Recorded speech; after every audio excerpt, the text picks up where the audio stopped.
Freemasonry? Well, if you do, there's a wonderful history behind that. And I think we have a few guys on this evening that kind of experts in the field and doing some really amazing things to take that history and bring it into the modern day and set us up for the future to come. So stick with us. We have an amazing episode lined up for you right after this on Historical Light. Welcome back to the Historical Light Masonic Podcast, dedicated to illuminating our past and bringing our Masonic history to light since 2016.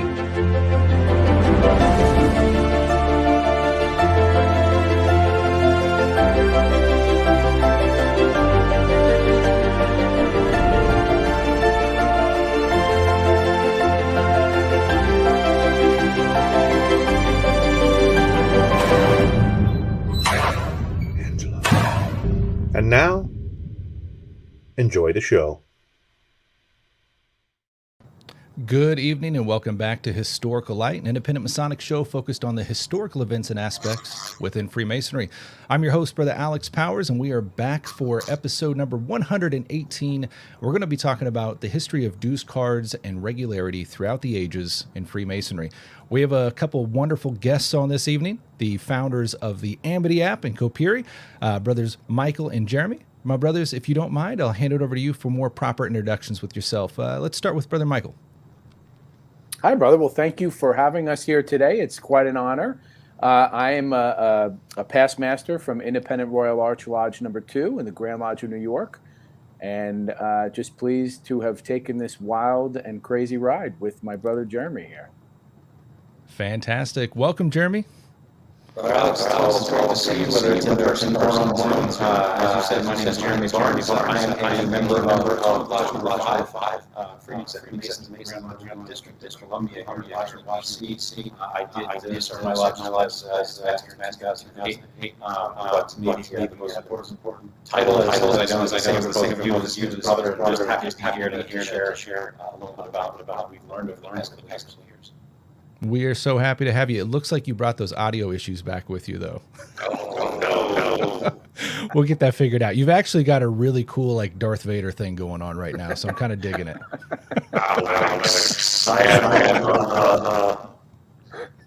It's amazing. Well, brothers, so happy to have you on the show this evening. You know, first and foremost, you guys have been doing some amazing things that has caught my attention, just bringing Masonry into the future, which is amazing. This evening, we're going to talk about some really cool aspects related to that within the history of the craft. But before we do so, I want to kind of get to know you guys a little bit better before we dive into those deeper topics. So usually throw out, what's up, Jeremy? Am I still speaking like Darth Vader? Unfortunately not. Now you sound much better. I kind of missed the Vader voice, though. All right. Sorry, I didn't mean to interrupt. Not a problem at all. Sure. Not a problem. So I want to get to know you guys a little bit better before we dive in. And we usually throw a few icebreaker questions at you guys just to loosen it up and keep it as a brotherly chat here. So, Brother Michael, since we started off with you first, I'm curious if you have family history in Freemasonry prior to yourself. So there is some family prior who were Masons, but it's probably a century or so away. Nobody in the immediate time frame, and more of a theological background for myself and a very spiritual household that brought me to Freemasonry. Fantastic. Brother Jeremy, how about yourself? Any family history in Masonry? You know, I used to say no, but my uncle's actually been doing a lot of genealogical research, and just last week I found out that my great uncle had his own incredible military history. You know, became a general and what have you. But one of the most interesting parts of his military history was apparently he was left for dead at the Battle of Culpeper in the Civil War, wow. And was found by a doctor who treated him in his own home. And the only reason that the doctor did not turn him over to the local Confederate prison was that they were both Masons. And so he healed him and sent him back on his way up north. So, you know, not only do I apparently have a Mason in my history, but I've got one of those cool stories. That is a very cool story. It was amazing to learn. So with that, Is that, well, so obviously you actually just said you didn't know that until recently. So what is it that made you interested in Freemasonry and want to join this thing? I was hanging around a lot of good people when I was getting out of college, and little by little, I came to find out that all of them were Masons. And for me, it was sort of one of these: if A equals B and B equals C, then A must equal C, right? And my logical mind at work said, well, if these guys think that this is something really important in their lives, then and I think they're important people in my lives. Well, I should probably find out what it is, and I like the proverbial red pill, blue pill, or Alice in Wonderland. The hole is deeper than I ever thought it would be, and I think I'm having more fun than I ever thought I would as well. Well, there you go. Brother Michael, with your family history being kind of so far removed from your family history connections to Freemasonry, what is it that grabbed you about Masonry and wanted you to join? I guess it's very similar to what Jeremy said. Mine was obviously around some good people, but more of the Stoics. Obviously the autobiography of Ben Franklin was a huge inspiration for me. And then seeing my buddy here with a Masonic belt buckle and a family picture on my mom's fridge. Our families have been good friends since we were about 3 years old. Nice. I had been inquiring about Masonry before that, but that actually gave me a contact, was calling Jeremy. And, we had been in discussion for months and months, and he was down in DC and I was in New York, and I asked him finally to put me in touch with someone, and he did. And here we are. That's so cool. I did not know that part about the story. That's really fantastic. Yeah. All right. So we've gotten a touch now about some family history and what got you guys in. You've been in Masonry for a while. What is it that has kept you around? Interesting question. That's a good question, Alex. Yeah. That's I would offer, if I may, I think it's been the ability to contribute. And maybe that's a nicer way to say they kept making me do stuff. But I was in a lodge that was, I was the youngest guy in the room almost when I became a Mason. And it took less than 6 months for me to be a steward. And a dozen years later, I rolled out, from being master, then trustee, then secretary, kind of my last day as secretary going, man, I don't know what I'm going to wear if I'm not wearing a tuxedo. I've been doing this for way too many years. And I think, by that point, I was hooked with all the friends that I made and, the things that I learned and, helping to mentor other people and that sort of thing. Fantastic. We're getting those Darth Vader sounds a little bit back again. Do you maybe have a microphone straight off the computer you could use, or? I'll give it a shot. Brother Michael, while he's taking a look at that, what is it that has kept you around over these years? Yeah, I think it's definitely being, thrown into the fire. Like anything, the more you put into something, the more you're going to get out of it. My Masonic mentor, he had told me something long ago. We hear it so often, is Masonry takes good men and it makes them better. And I hear so many discussions throughout the world about this is what lodges have to do and this is what they should do to do things better. But nobody ever talks about how difficult it is to take a good man and make him better. And that comes through the work of the lodge and differences with people and other officers in the lodge, and getting through that, going through the boring nights of a business meeting. And, there's people who are like, oh, I don't go to those meetings because they're so boring. Well, that's part of the process. It teaches us to have patience. It teaches us that sometimes there are things we have to just sit back and learn and be patient about. So I think it's really just, I dove in head first. And once you dive in and there's people surrounding you, expecting good things from you, you sort of just, it becomes natural and you kind of want to stick around. So I think I've been really blessed, one, for my lodge. I think I'm very blessed to have the lodge I'm a member of. And had I not had that, I don't know if I would have. So, I hope that other brothers have that same inspiration. And if I may, if you can hear me. You can. Sound great.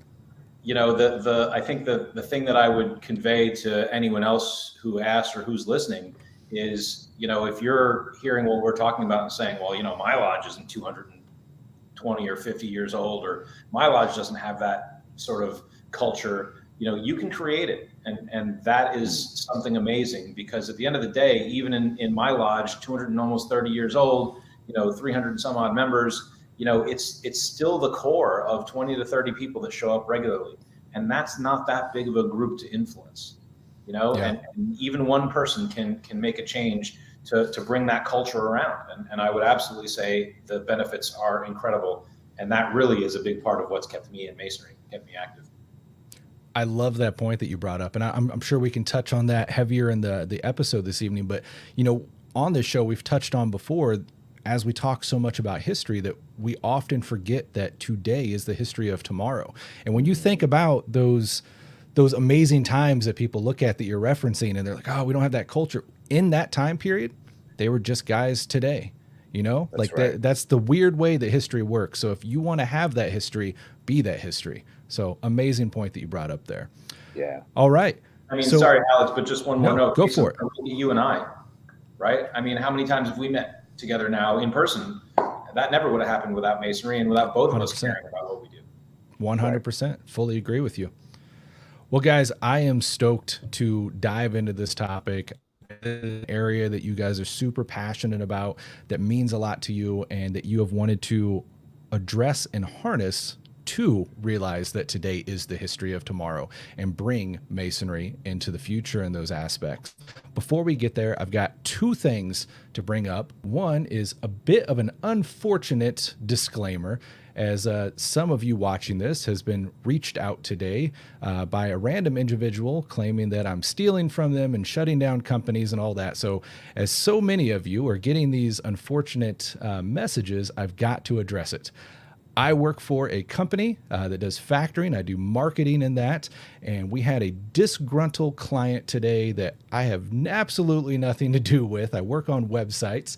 And this person was reaching out to a bunch of people, got a hold of my name, and found out about me having an outreach with the show and Masons. And next thing I know, they're on my wife's profile. They're on my kids' profiles. They're telling people about my company.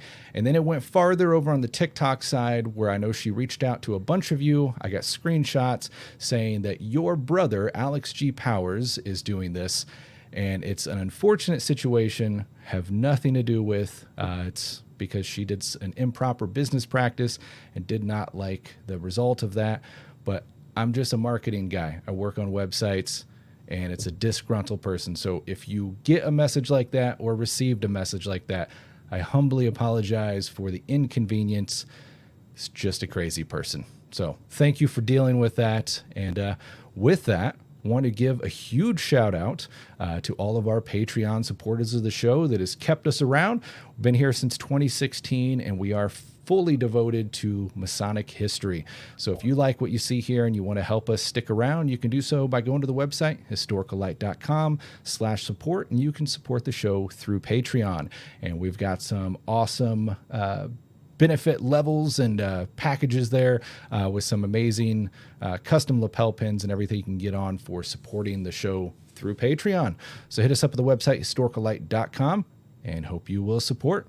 With that, my brothers, I am stoked to dive into this topic. So we're talking this evening about dues cards, regularity, and their history throughout the ages. So tell me a little bit about where this all starts and why it's important in Masonry.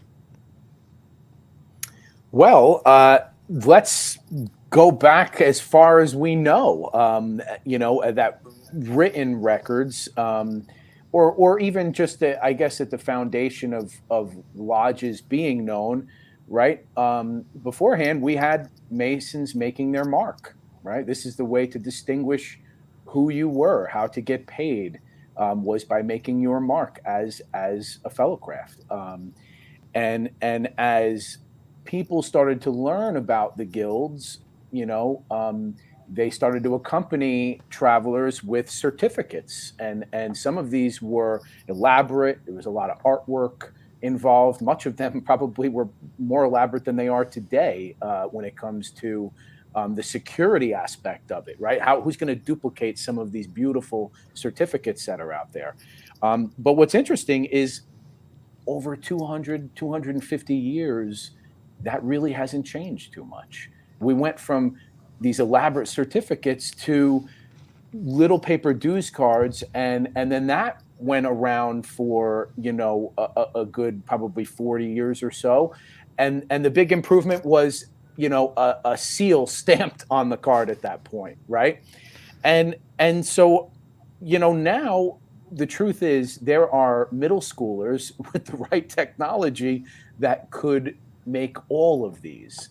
And so again, as we had anti-Masonic movements and exposés, we started to accompany our tokens and grips and words of recognition with other traveling certificates. And this it goes throughout the world, right? Jeremy has brought up in the past, passports, licensing, all of this has taken on a new life.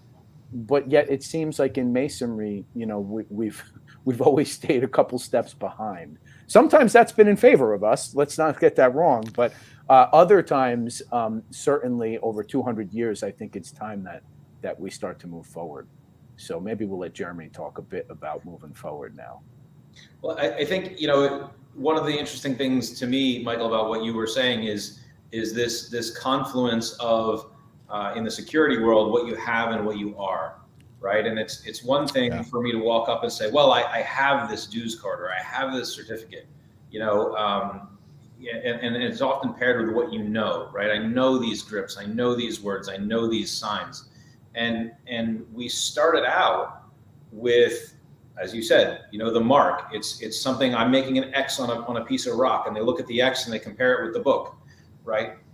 Fundamentally speaking, that's not very different than submitting a password to a website, and the website compares your password with the book and finds out if it's you, right? So as we look at how this is done over time, the theory hasn't necessarily changed.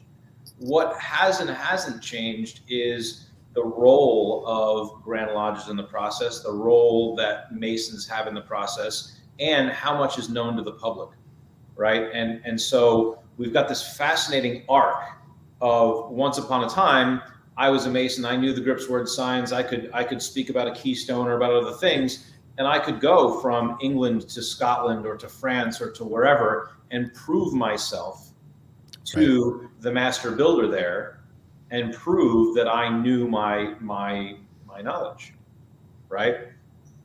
And we got away from that when we ended up with all these physical systems, whether it's certificates all the way over to a dues card with a seal. We put the Grand Lodge in the position of vetting every membership, and you can't travel unless you go through the Grand Lodge. That's a little bit different from I can travel anywhere I want and I just have to prove myself. And what we've been able to do that's really, really cool is use technology to say, well, you can go anywhere and all you need to do is prove yourself. But at the same time, we're going to double check with the Grand Lodge in real time, right? You no longer have to go through the Grand Lodge and that's a stop on your travels. Right. We can combine these two, in a real time way. That's really powerful and gives control back to the Grand Lodges, but gives freedom back to Masons. So that aspect that you bring up with the real time is huge, right? Because we're talking about as long as we go back and we have all these variations of physical documents, from the big fold out patents to little printer inkjet cards that go all through these ages. But no matter what version and how elaborate and how well they designed it or just printed it off, you've always got that issue of if it's good for a year, that's an entire year that person could not be in good standings from, let's say, one day after they got it. But they've got this piece of paper. So that's amazing to think how long it's gone by still being that far out of the loop. Because guys in maybe your lodge would know if something happened in that time period, but if you're visiting, as we've seen many, many times in the past, you can show up and, oh, you're good. If you can answer the answer and you got a card that was good just under a year ago, you're right on in there. the opposite is also true, and I'll offer as a secretary. It wasn't frequent, but in DC, we often have a situation where we have literal foreign Masons, right, from another country. Sure. They've come to Washington, D.C. on business or diplomatic, business. They had a meeting with the ambassador or whoever, and it got canceled. And so they said, well, hey, let me find a lodge. And they rock up to the door, and, who's always at the lodge beforehand, right, as the secretary trying to go, what's going on tonight? And you look them up in the book, and they go, oh, well, my lodge was just formed 3 months ago. It's a new lodge. We just created it. We're really proud of it. And you look back at them and go, well, you're not in my book. Right. And, it walks like a duck and it quacks like a duck. And, but the fact that you're not in my little piece of paper means that I have to turn away someone who by all ways I can prove is probably actually a Mason. But to do the right thing means saying you can't come in, and those things we can also start to solve and say, look, it's, by going to asking your Grand Lodge in real time, that problem goes away. Right. And we can now, again, do a better job of being brothers to each other instead of getting hung up on all this administrivia. Oh, 100%. And, the book aspect that you're bringing up, I think is an amazing one, because so obviously we're dealing with guys in our own jurisdiction, our own, lodges even. Yeah, that's fine. You know a guy from down the way, you've heard of that lodge before. But how many of us know all the lodges in our own state versus all the lodges in the states around us versus all the lodges in the world? Nobody. That's impossible to just have that all up here. Yeah. Well, besides you two freakish minds people. But then it's very true. Yeah, very true. You go into a normal lodge though, and in our history, what have they done? They go to the back room and they've got this dusty book from 1976, and they're going through. Well, that was only good as to 1976, and maybe wasn't even that good then because it's just printed on paper. So tell us a little bit about how that can be improved. Yeah, well, and one of the things with that too is the older book, it was really from an American standpoint. And there were certain rules and requirements to be in the book. So there were many Grand Lodges throughout the world that were regular Grand Lodges that were not in that book, and Masons were misinformed really by, if somebody would come to visit and they weren't in the book, they would say, well, you're not regular. Meanwhile, their Grand Lodges could have had a treaty possibly years earlier. They just weren't in the book because they didn't have 10 American Grand Lodges or pay the fee. That's a great point. So, that's another thing is we're able to capture more. I think that's a reason, and I don't know the time frame of it, but even where a lot of these protocols came into existence, back when it was Scotland, Ireland, and England, they probably didn't even have the foresight to think that it would expand to the craft in how many countries it's in now, and how difficult it is to actually realize and know all the different certificates and dues that are out there. I mean, I can't tell you, even Jeremy and I, where we deal with this on a regular basis, there are ones that we just don't know. We might not have seen before. And that happens for the highest up leadership of every jurisdiction. So again, one of the things we're excited about is we've taken a lot of time in sharing who we are and what we do. And really the ultimate thing that I think all of our technology is behind is trust. Jeremy and I have gone around for a long time, and people understand who we are. And there's many jurisdictions now, over 100, who are using our real-time technology. So through 100 jurisdictions now, they can say, oh, if you're good in Amity, we know that those guys have done the due diligence, and these are the procedures, and those are the steps that they do. So it is making things a bit easier for people to manage. Where I think a long time ago, nobody really expected things to get as large and beautiful as the craft has become. Yeah, that's a fascinating point. To think that gap that has been bridged over all this time, what you guys have brought to the table in that manner is mind blowing. But it's so needed, especially in a day like today, as the world is so rapidly turning, and we have more information incoming and outgoing than ever before, and more decisions being made than ever before. to have not only that trust, but that real-time exposure is just so desperately needed in what we have here. And to be fair, to give credit where credit is due, we wouldn't be where we are if it wasn't for other systems and other Grand Lodges moving into, technology with whether it's Groupable, Maury, or Grandview, or all of these systems that have brought the Grand Lodges so far. We wouldn't be there without a good foundation of them using that and being proud of their systems and using them to the fulfillment that they can. And that's where we've come in and try to help all of them communicate better. That's sort of what we're really excited about, because we believe like that's the next wave, is just making all of us communicate better. Well, and ultimately, just quickly, that's I think our bread and butter is saying, whether it's, hey, I don't know if you're still in good standing 2 weeks after you got your dues card, or you're coming from the Grand Lodge of India and I don't know what member management system you use or what dues cards look like there. The role of Amity is to work in between all of these systems and organizations, right? We were the first ones to roll out global QR codes, right? And now you're seeing that become something that's extremely popular, especially after COVID. The Grand Lodge of California hasn't issued dues cards in years, right? And that's not going to slow down, right? So what we're really proud of, I think, is, really honestly taking our obligation seriously and saying, as Masons, we should be able to travel. This should be seamless. There's processes, but that's for the Grand Lodge to monitor. For the average Mason, we want to help you travel. We want to help you learn about the Masonic world, the Masonic network under the world, right? And make this craft more real to every member of it. 100%. And I mean, you think about it, this entire system was built around that aspect of being traveling men, and our provisions to make that happen have not been the strongest throughout the ages. Especially as, we've come more into the modern age and everything is so rapid fire now. But with considering that rapid fire, it's been mind blowing, especially since I've become a Mason. Just how quickly and how abruptly, how much of the technology has been introduced to Masonry in such a short period of time.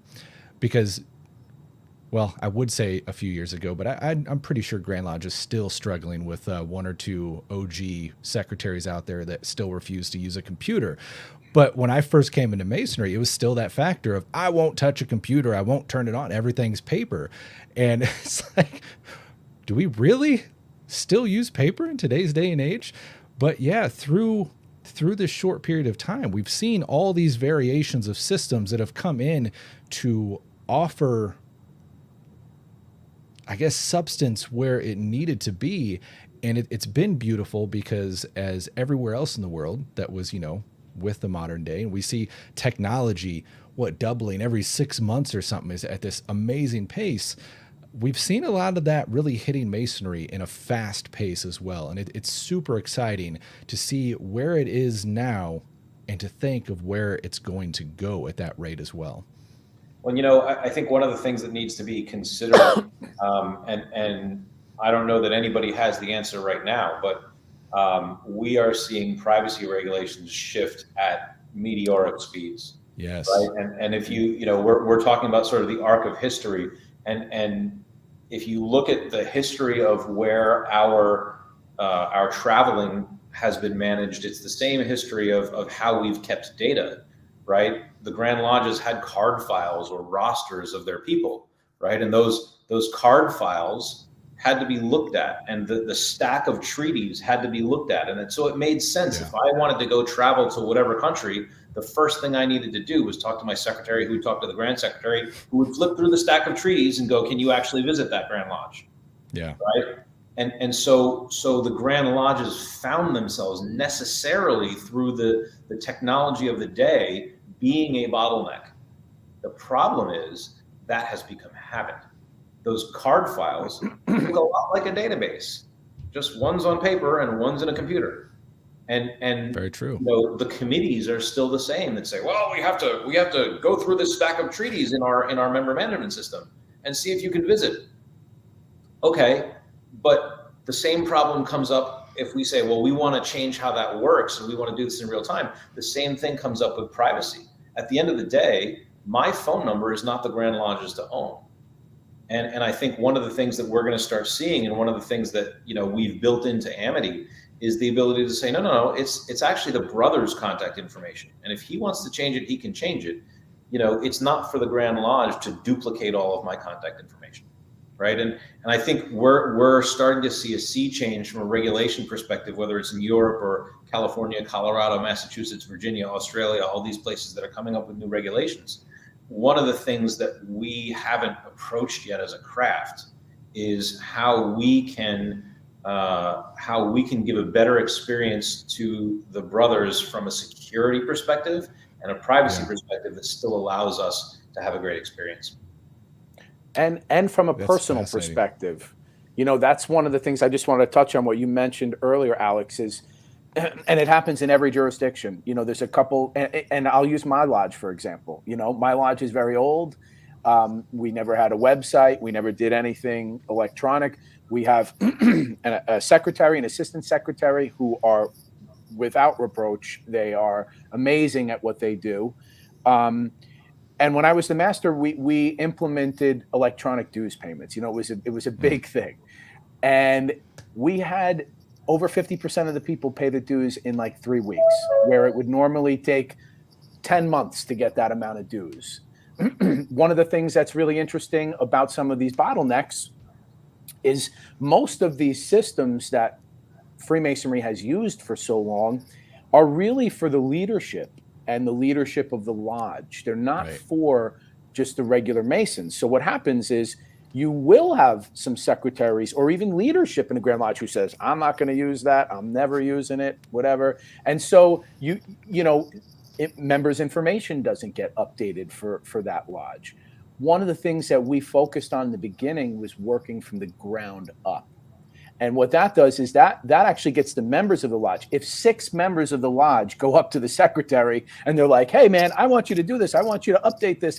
He's going to do it, But beforehand, these systems never kind of mandated that because it was one person usually administrating for everything. And so what we've done is we've really helped a lot of Grand Lodges in a way in updating some of that information by sharing that.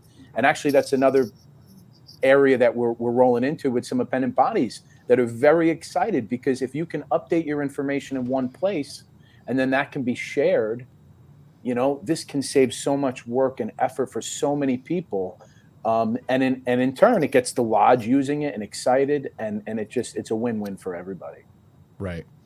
So it's an interesting point how you talked about, being able to accept dues payments and just some of that general fear in people. So that's one thing I know we recently dealt with, and still it's kind of weird to say recently, but at our lodge, we just started accepting automated payments, right? And it was this, I think 2 years we fought this topic because of a few brothers. We'd say, hey, and it's built into the Grand Lodge database that you literally just got to click the button and you're able to accept the payments. Okay, cool. But a couple brothers said, I don't want to do that. I want to write a check. That's fine. You can still write a check, but they'd vote it down because they don't want to do it. And we're, trying to explain this makes it available for the guys that don't even have checks, because I don't even have a checkbook. Don't own one anymore. I don't need one. But it was funny to me to see how long just that mindset was sticking into place. And I think a lot of it comes from, the fear of technology, which really hits on a security aspect. So how would you guys bridge the security aspect of where we were and where we might go? I mean, I'll say first, before we even get into that, pretty much everybody has a cell phone in their pocket. If 25 guys show up at one address and they all got cell phones in their pockets, it doesn't take a rocket scientist to figure out what they're doing in that building, So that has a square and compass on the wall. Right.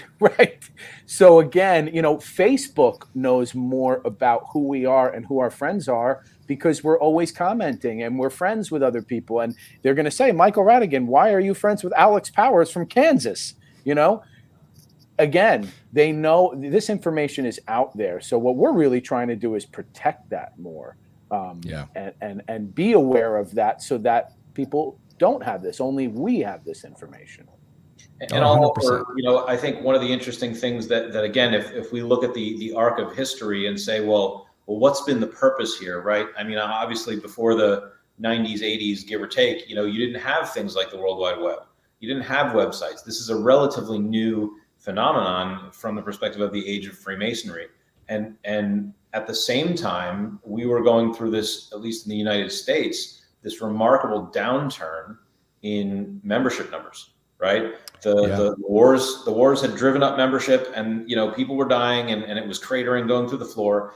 And a lot of lodges and grand lodges said, well, we can't advertise, but there's nothing that says we can't showcase stuff, and we're going to put everything out there. And so you've got grand lodges that have, I mean, literally enough information to open a credit card in a secretary's name, because we want to be transparent. And I think there's a pendulum that's been swinging, and we sort of really haven't centered down onto the right answer. In my view, what we do, we're a private organization. I don't need Alex to know your home address and your email address and your phone number in order to knock at the door of a lodge. And if I'm a member, I should have it, right? And I think what is still missed in a lot of places is, look, giving everything away usually means that people don't assign value to it. How can we create a system where the people who should have access to things have access to it? The people who shouldn't have access to it have the ability to do things like contact a lodge, right? And then we can actually work the middle, you know, in between. And that's another thing we've tried to do with Amity is say, look, you don't need to publish all this information. Right. People come to us and say, well, I want the book. Okay, but what you really want to know is what's the lodge close to you. You don't actually want to shuffle through 400 pages of a book. I mean, it's great to have on a secretary's desk. I'll be the first one to say it's a great reference. You know, we've tried to make a book that actually, you know, you could read a little bit, you know, but I think we're still, as an organization, getting our heads out of the idea that, well, I still need to have an atlas in my truck. No, you have Google Maps now. Right? Let's talk about what you actually want out of this information, not just I have to have it because I have to. Right. Of the making of many books, there is no end. And much study is a weariness of the flesh. So talking through that, I see over on the Facebook side, we have Justin Staley saying, I just paid my dues online last night. And congratulations to Brother Staley, because he was just installed as master of his lodge last evening. Oh, so very, very fantastic. But, you know, it's making me think here, as I was bringing up, some of these brothers get so caught up on the security aspect. And it's kind of funny to me, especially in today's age, because as we're talking about, the mass majority of Masons are very loud, very proud. You don't see a lot of guys that don't have something. Do what now? In the U.S. Yes. Fair point. But in the U.S., you don't see a lot of guys that, at least on social media, don't have something. And then they go out and they're probably wearing a Masonic hat, or they probably got a ring on or something. It's like some way you're giving it away. But even if, God forbid, system was hacked, you've got to think, what kind of information do you actually think the lodges and grand lodges have on you? They don't have all this crazy stuff that is going to ruin your life. They have the very basics that is going to sustain your membership, that you probably have as public information 1 million other places out there. So I think a lot of times that huge fear aspect is really blown out of proportion in a lot of situations. So, I mean, to be fair, here I would say that's the case, but in Saudi Arabia, I might not think that that's the case. You know? And I would also, you know, I've been talking about, you know, things like privacy regulations and stuff like that, and I mean, this is something that's very close to our hearts. You know, under the General Data Protection Regulation in Europe, the GDPR, Freemasonry and membership in a Masonic lodge is considered an ideological affiliation. And that is the most sensitive type of data that the law provides for. Like, Right. it's right up there with, are you a Christian or a Muslim, or are you, what is your sexual orientation? All that stuff is the worst kind of information from the perspective of who's holding, like, we as a system holding it, right? We have to get specific consent. And that's why you see when you register with Amity, the last piece says, hey, look, we're not going to give your data out. This is and it says, I give my specific consent for you to do things like confirm that I'm a member, right? Sure. Because in most of the world, they do have that issue where your very affiliation could mean your life, right? And so we view that as something that we are bound to protect, not only because it's a good practice and we want to follow the law and we don't want to get fined, right? But because I am my brother's keeper, right? Right. And if you decide to move to one of these countries, not so recently, Spain, right? It's not all the ones in the Middle East or what have you, right? Right. Barely 20 years ago, 30 years, well, maybe it's a little bit more than that, but Franco was shooting Masons like dogs in the street, and we have, as a system, as Amity, we have an obligation, we believe, to keep this all secure. And I think we are distinguished as the only real Masonic system that puts that first.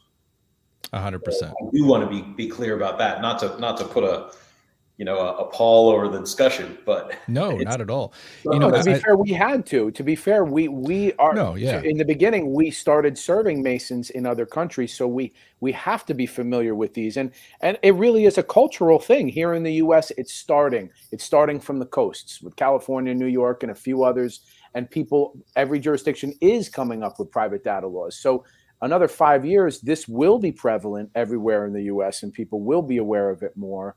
And that's something we've tried to, just kind of speed up the case on. Now, Alex, if I can twist this just a second. Yeah. The thing that comes out of that we've been talking about a little bit recently is, how many lodges of brothers that are listening have a data use statement on your petition. I would offer that probably 99%, if not 100, of people watching this podcast, if someone petitions your lodge, that data is going to go into a member management system. And there's nothing wrong with that. That's great. It's very useful.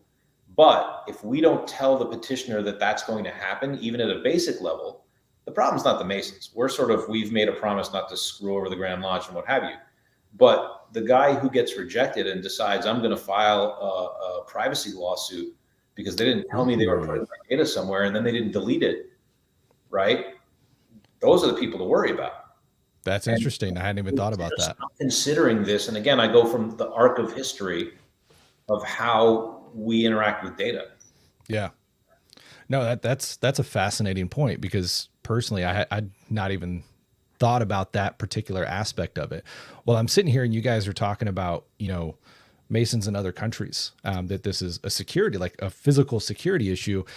It reminds me, because we've talked about that aspect of it as well, of, how much we take this for granted here in the United States, and not to say we don't have our crazies. We do. And there's been situations of, targeting at lodges and particular members, but for the mass majority here in the United States, we take it for granted in such a large way that we can freely advertise by wearing a hat to work, wearing a ring, putting it on Facebook, walking into our lodge without a care of the day, just walking inside. Whereas other people, that would not be the case. And that would be one of the most dangerous things you could do. And it makes me also think about, because we take that so for granted, I've noticed recently so many brothers are traveling more often and farther away. And it comes to mind at times that maybe that is something we need to think about, as much as we can be free with that at home, thankfully, that when we travel, maybe that is something we need to be more cautious about, and maybe change your profile picture or something like that, because information about you is so readily searched anywhere in the world. And if that is a factor somewhere you go, that could put you in harm's way very, very quickly and easily. But circling back to, the privacy issue, and potential lawsuits opening up. I mean, something like that could really cripple a lodge today. And I don't think that's on anybody's radar, except thankfully guys like you. Well, and that's, again, this is something that we really care about. And just to go back one step, you were talking about what can I do really to secure myself as a person. Yes. And that's part and parcel of the topic of the evening, right? Which started out with, how do I identify myself? It's something that I know, something that I am, something that I have. And I keep using the phrase, the arc of history and kind of how we've gone. One of the things that we've released recently, which you're well familiar with, we call the signet, right? I've got one. It's what I've been wearing. It's a little ceramic ring, and it's got an NFC chip in it, right? It's black. It's discreet. It doesn't have any markings on it unless you want to put some on it. And all you need to do to show your membership status is tap this to an NFC enabled phone, just like a, Android Pay or Apple Pay. And the reason that I bring it up is because, look, this, it's no requirement. This is a lot of it for the fun of it, right? But it meets all the blocks that you're talking about, right? If you look at this, you can't tell I'm a Mason. If you've turned off your profile and you scan it, you can't tell I'm a Mason. Right. There's no actual data on this. There's just a pointer, right? And if we think about, well, how can we actually be secure, right? Again, when I come back to how is Amity helping push forward the state of Freemasonry and interacting with each other, this is a perfect example, because we really can use it in all of those secure ways to still communicate what we need to with the people who should have it and not with the people who shouldn't. And can we not skip over how subtly elegant they are as well? I love these damn rings. They're amazing. Michael, do you got one on you this evening? I do, in my bag over Oh, here. man. Actually, I have it right here. I was going to say, I'm wearing mine as well, that I picked up. Did I get this at MasonicCon, or when I saw? Yes, I got this at MasonicCon. I'm fairly certain. That's right. Right. Love this thing.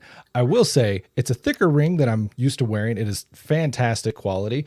But I had the trouble the first couple days because it was thicker and I wasn't used to wearing it. Hey, there we go. Everyone hold up your ring. We'll make that the cover.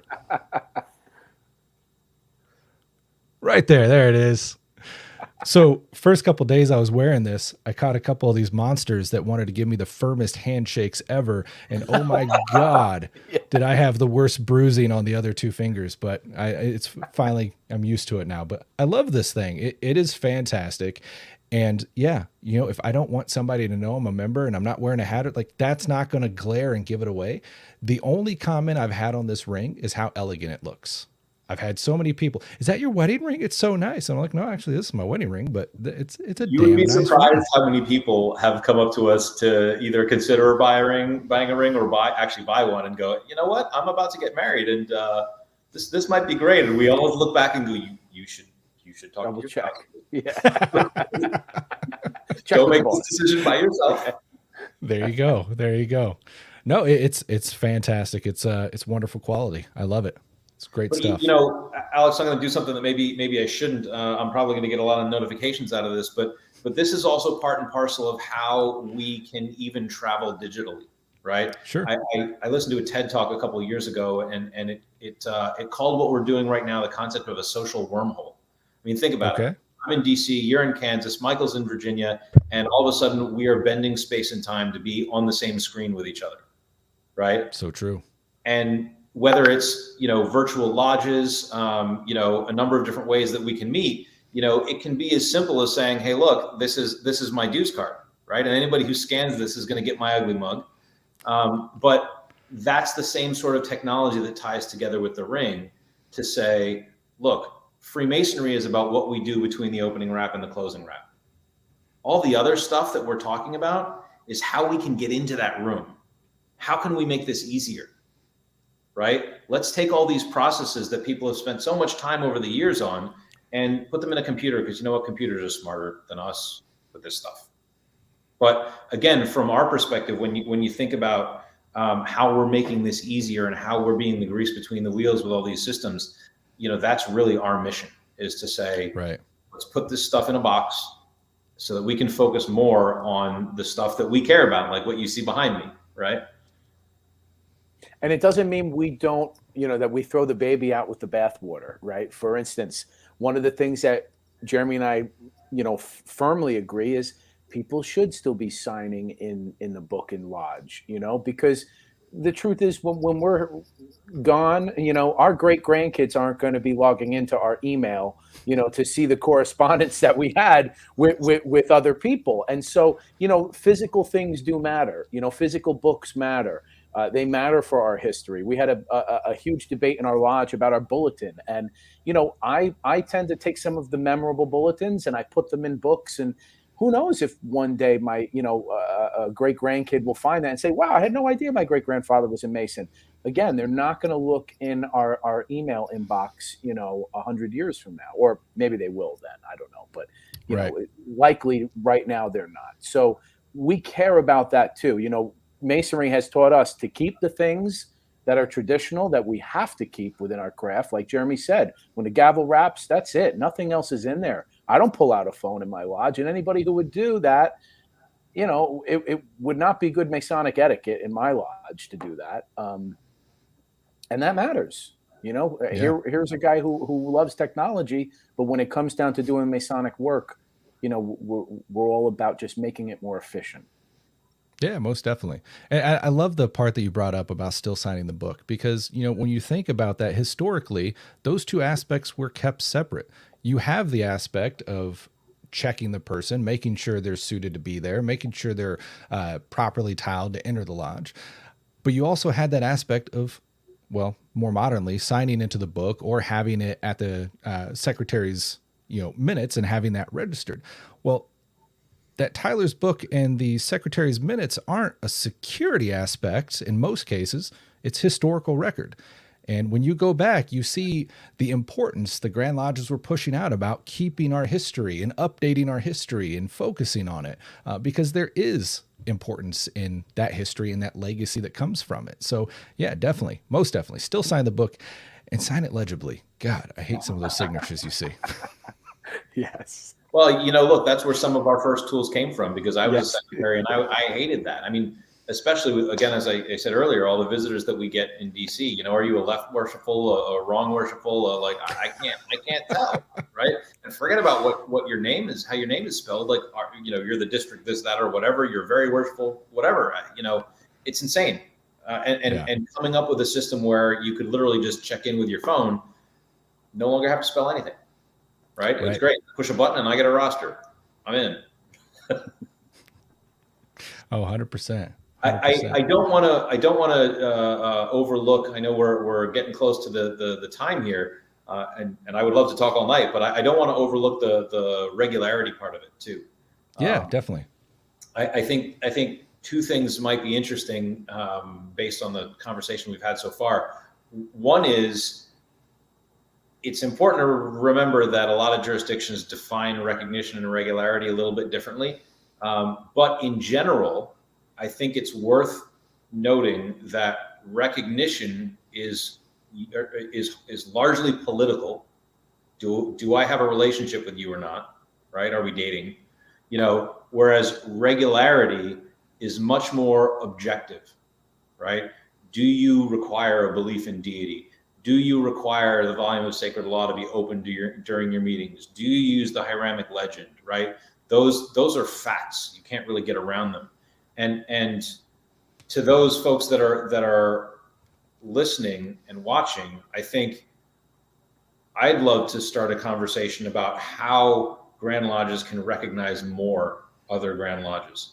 And there are certainly Grand Lodges out there that probably shouldn't be recognized, but out of the 310 Grand Lodges that are in Amity, the average Grand Lodge only recognizes about 180, right? So barely 60%. And I would offer that even if you say maybe 80 is the limit, right? 80%, that's 60 Grand Lodges that your members could visit and that could visit your Grand Lodge that you don't have a relationship with. Right. And how do we start to solve that problem? Because when Masons want to travel, we should help them travel everywhere and get this experience of what happens in other Grand Lodges and other jurisdictions, because that's really such a growth opportunity for anyone. Yeah, no, that's a fantastic point. Fantastic point. You know, the other thing that has really blown me away as a history nerd, from, I guess, all the technology being injected into Masonry, but especially some of the stuff that, you know, Jeremy's been able to share with me in person, is the ability to harness data. Like, we're able to pull statistics and see data like never before. Whereas, you know, before you may have to pull 20 books and sit there and, you know, calculate. Now it's like, boom, bam, there's a graph right there for you, and be able to really get real-time data and statistics and know so much about your lodge, your jurisdiction, and Masonry in general, is a game changer when it comes to, you know, things like historical research, because that has always been so hard to even be able to harness all the different data points you need. But to be able to have that at your fingertips and be able to harness statistics like that in a moment's notice, is a capability I don't think we're ready for, but so hugely powerful. You know, I would offer, even today, I don't think that most Grand Lodge leaders, and I'm certainly not pointing at anybody in particular, but I think if you asked any leader of a Grand Lodge, what Grand Lodge visits yours the most, they would probably have an educated guess at best. Right. Yeah. But really don't know. Right. And the idea, you know, again, this is kind of part and parcel of where Amity started is, hey, you can check into another lodge, right? All of a sudden we're able to say, well, did you know that most of your visitors come from not the Grand Lodge next door, but some other one? Right. And that may be for any number of reasons, but you're absolutely right. The statistics are amazing. Really interesting. 100%. You know, I'm sitting here thinking about how we're talking about, you know, the security issue, the regularity issue, guys showing up to lodges with dues cards that, you know, are maybe fabricated. Maybe they were suspended 6 months ago for some ungodly crime. Who knows? You know, to be able to harness that data, how many times do you have guys that come to your lodge with irregular cards or, you know, in bad standings? With a system like this, you're able to harness that. How often are your guys traveling? How far? Like, that's amazing stuff to be able to know and to be able to keep track of. And one day, nerds like me are going to love it. Well, and, you know, I would offer too, this is a bit of a culture change. And you know, oh yeah, change doesn't necessarily mean it's new. I think it may be even a reversion, right? But the idea of, I'm going to walk into lodge and check in is multifold. One, I'm registering my attendance. Yes. Right. Two, I'm adding myself to the roster. Three, I'm checking if I'm still in good standing, because with all due respect, you may know me and not know that I didn't pay my dues last week like I should have. Yeah, 100%. Right. And it's normal for us to be like, I know him, I'll vouch for him, whatever. You know, but I think Freemasonry at its core, in part, I don't want to overstate it, is, you know, trust but verify. Right. We are supposed to be honest with each other, and honesty and transparency go hand in hand, because if I have nothing to hide, well, then what's wrong with me proving that I'm still a member? It's a fantastic point. And all of those actions, as we come in and check in, do exactly what you say, which is allow folks to say, wow, this is actually how Freemasonry is happening. And we can do a better job managing the craft because now we know how it's working. Definitely. Are the best lodges in your jurisdictions the one that have the longest meetings or the shortest meetings? Do we know? Right? I mean, unless the secretary is, for example, with Amity, unless the secretary is going in and adding the closing time, you know, you would have to go physically read all the minutes. Right. But if you're able to do that, and then everybody starts doing that, you can now start collecting the data, right? And as long as it's not used for, you know, mercenary motives, right? I mean, this is stuff that helps the Grand Lodge. 100%. Yeah. I mean, it makes life easier, and it offers more. It to a large degree, it's like, why not? And to that aspect, I've noticed within the Amity app, it's not just he's current as of this week or as of this day. I believe it's to the second. Yeah. That is amazing. I mean, you talk about real time. It's not just like, yeah, he's current. Grand Secretary said so yesterday. But Grand Secretary could have been putting something in 20 minutes before you showed up to lodge. And to the second, I mean, you don't get any more real time than that. That's amazing to be able to harness those capabilities into securing our craft today. Yeah. So kudos to you guys. The interesting thing is to the whole discussion we've been having, right? You no longer have to go through the Grand Lodge. You got to check with them. And it allows us to do that so much easier now, which is what we get excited about. Fantastic. Well, I'm going to allow you guys some final thoughts and stuff, but we are at the top of the hour. We're doing this episode a little bit early, so we're not at the 9 o'clock hour, but just to keep in tradition, we usually do a toast. So I'm going to see if one of you guys will offer up a toast for us this evening. How you feeling, Michael? I'm gonna let you do it, Toastmaster. I'm gonna abide in libation, but I'm opening a beer. How about that? Okay, fantastic.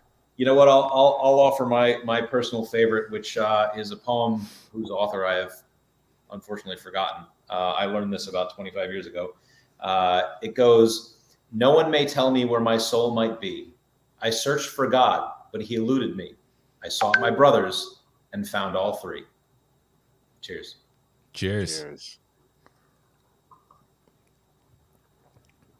That was beautiful, man. Thank you so much for sharing that. Well done. Yeah, I haven't heard that one before. That's great. When you know somebody since they're 3, and then you get something like that, that's pretty nice, you know. You've been holding out, Jeremy. You've been holding out. You got to surprise him every now and then. I mean, every now and then. So this has been an amazing discussion, and it's one of those that we could easily stay on here another 5 hours and keep going, because there's so much to unpack and to just really meditate and think about. With this is such a huge topic that's going to continue to expand and grow all the time and continue to be more and more important and more valuable and useful as we go on. So I want to give you guys an option to go around and have some final thoughts, anything that we may have missed or any importance that you want to throw in there, and be sure to throw in some plugs about how they can find out more about what Amity's doing and get started in utilizing this themselves. You know, I would mention something just very simple. And we talked about, you know, great men, and we often in that moment, men typically don't think they're doing great things. You know, we look at Truman, we look at Washington, we look at all these guys, and, you know, it wasn't until later on, and I started reading Masonic books about Truman and understanding he traveled all over the state and volunteered and helped every lodge every night. And there's so many people in his success that you don't read about every day. And the same is for us, and the same is for you. And what I'd say is 2016 was a good year. Hear, hear. Brother Jeremy, how about you? You know, first off, it's as I said at the beginning, it's great to be here. We really appreciate what you're doing, Alex. I mean, this is wonderful. I know we've been talking about being on the show for a while, and I'm thrilled it finally happened. Stoked to have you guys. Totally. I would love to do 3 more shows. We could go forever. We could make that happen. Well, hey, anytime you're free, you let us know. I think I know a guy. I know a guy. My old secretary used to say, "Pop a quarter in me, I'll go all day." I resemble that remark. At any rate, I think the thing that I want to leave folks with is technology is going forward, right? We all know that, and what we are passionate about, Michael and I, and Alex, you know, in what you do as well. But from an Amity perspective, what we're passionate about is doing our best to make sure that our craft is secured in the best way possible, so that we can have a great experience as Masons, and know that we don't have to rely on, you know, tools like Facebook that might sell all of our data, right? I would encourage everybody to check out the app if you haven't already. You can download it at amity.copiri.com, or just search for Amity in the Play Store or in the App Store. We would love to see you in the app, and certainly if you have any questions, support@copiri.com is our support email, and I think, Michael, the last stat we had was about 18 hours more or less for us to get back to you. So, you know, we even try and do that quickly. and make sure that all your concerns get taken care of. We're proud to serve Masons around the world. We really are. This is it's a labor of love. It's a privilege, and it's been great getting to know Masons all over and help incorporate that into what we do and how we serve each one of you. So thank you all. We really appreciate your support. Fantastic. Absolutely. And definitely, I do want to talk to you guys and get you back on for another episode, because I think we could definitely have some really, really great conversations to continue here. Before we close out for this evening, I just want to thank everybody so much that are tuning in live. We got guys over on the Facebook side, over on the YouTube side, and it means the world to have you guys here live. Also appreciate everyone that watches the recordings afterwards and tunes into the podcast audio syndicated version as well. But I'm seeing some shout outs here from various lodges, and I want to give those guys credit's due. Worshipful Brother Christian. He was the master of my lodge in Maryland. Yeah. Yeah, nice. We've got Brother Christian out here saying shout out from Highland Lodge. He had to say where he was from. Come on. And unfortunately, I can't share the Facebook side because since we share this into the event, they don't want to act right together. So Facebook's separate here. But we've got Brother Eric joining us from the Philippines. Hey, Brother Eric.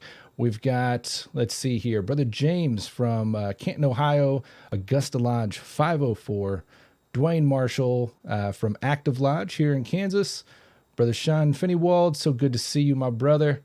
And Brother Lou Ramirez saying, very interesting topic this evening, which that it was. And I think we can definitely delve into this so much more.